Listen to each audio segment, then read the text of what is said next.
नमस्कार, मैं हूं शुभी और आप देख रहे हैं न्यूज फॉर नेशन। बिहार विधानसभा चुनाव के दौर को अगर याद किया जाए तो मुख्यमंत्री नीतीश कुमार के खिलाफ जो तल्ख तेवर चिराग पासवान ने अख्तियार किए थे, अब उसका बदला नीतीश कुमार ने ऐसा लिया है कि अब वो नुकसान उठाने लायक भी चिराग पासवान नहीं रह पाए हैं, ना घर के ना घाट के।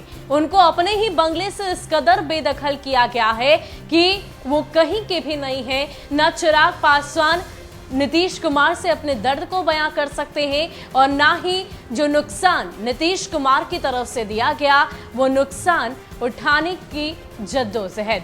आपको बता दें कि जिस तरीके से चिराग पासवान ने मुख्यमंत्री नीतीश कुमार के खिलाफ तल्ख तेवर अपनाए थे, कई तरह की बातें बिहार विधानसभा चुनाव के दौरान उनकी तरफ से की गई। यहां तक कि मुख्यमंत्री नीतीश कुमार को भ्रष्टाचारी बताया गया, जेल भेजने की बात कही गई और खुद को पार्टी से अलग कर अकेले ही रणभूमि में उतरने की तैयारी चिराग पासवान की तरफ से की गई। और पूरे बिहार विधानसभा चुनाव के दौरान जितनी भी जनसभाएं हुई उस दौरान कई मुद्दों पर, चाहे हम रोजगार की बात करें, बिहार में बढ़ते हुए अपराध की बात करें, शराबबंदी की बात करें, अलग अलग मुद्दों पर मुख्यमंत्री नीतीश कुमार को उन्होंने घेरने की कोशिश की। जब भी मीडिया के सामने आते थे उस दौरान मुख्यमंत्री नीतीश कुमार को लेकर कई तरह की बातें करते थे और आज यही वजह है कि उनके बंगले में पूरी तरीके से आग लग चुकी है और आग ऐसी लगी है कि नुकसान उठाने लायक चिराग पासवान बिल्कुल भी नहीं बचे हैं। और बताया तो ये भी जा रहा है कि कहीं ना कहीं ये मिशन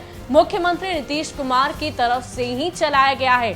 आपको बता दें कि इतिहास गवाह रहा है कि मुख्यमंत्री नीतीश कुमार एक अच्छे राजनीतिज्ञ हैं, चाणक्य के तौर पर उन्हें जाना जाता है राजनीति के। और जब भी उनके खिलाफ किसी ने किसी भी तरह की प्लानिंग की है तो उसका बदला नीतीश कुमार आस्ते आस्ते धीरे धीरे ले ही लेते हैं। और यही वजह है कि चिराग पासवान की आज ये परिस्थिति है। आपको बता दें कि मुख्यमंत्री नीतीश कुमार की पार्टी के कद्दावर नेता ललन सिंह के साथ उनके ही चाचा पशुपति पारस की मुलाकात होती है और इस बात की चर्चाएं लगातार बिहार के सियासी गलियारों में होने लगती है कि चिराग पासवान को अब उनके ही बंगले से बेदखल किया जाएगा।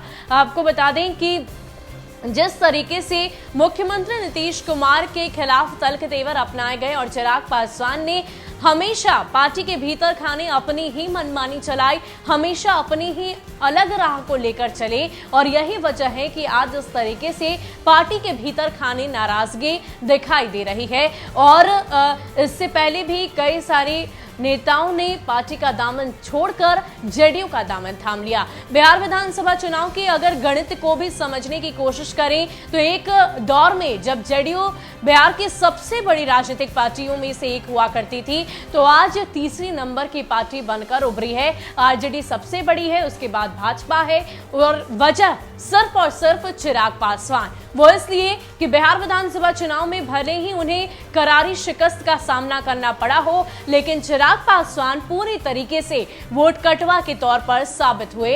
अलग अलग विधानसभा क्षेत्रों में उनके प्रत्याशी उतारे गए और वो भी ज्यादातर जेडीयू के खिलाफ, और जहां पर वोट कटवा के तौर पर चिराग पासवान की पार्टी स्थित थी। और यही वजह रही कि जेडीयू अभी बिहार में तीसरे नंबर की पार्टी है। तो ये तमाम बातों को अगर मिला दे तो यही मुख्यमंत्री नीतीश कुमार को बेहतर खाने कहीं ना कहीं नाराजगी तो थी ही। रामविलास पासवान मुख्यमंत्री नीतीश कुमार के एक बेहद ही अच्छे मित्र थे और जब से उनका निधन हुआ और चिराग पासवान के इस तरह के तल्ख तेवर के बाद सीधा ध्यान नीतीश कुमार का लोजपा की ओर चला ही गया और यही वजह रही कि इस तरह की परिस्थिति बनी है। और आज चिराग पासवान ऐसे संकट की घड़ी में है कि उन्हें अपने ही बंगले से, अपने ही घर से, अपनी ही झोपड़ी से बेदखल किया जा रहा है।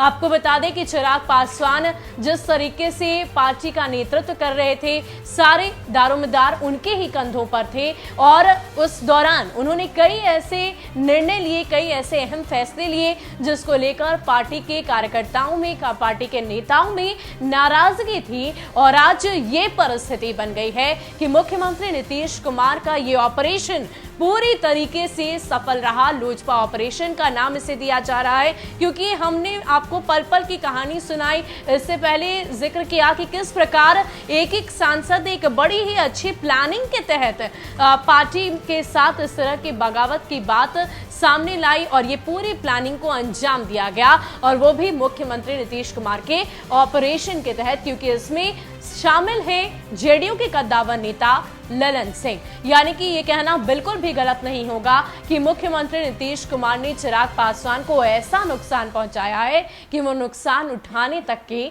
लायक नहीं है। फिलहाल के लिए इतना ही। ज्यादा अपडेट के लिए आप बने रहिए न्यूज़ 4 नेशन के साथ। नमस्कार।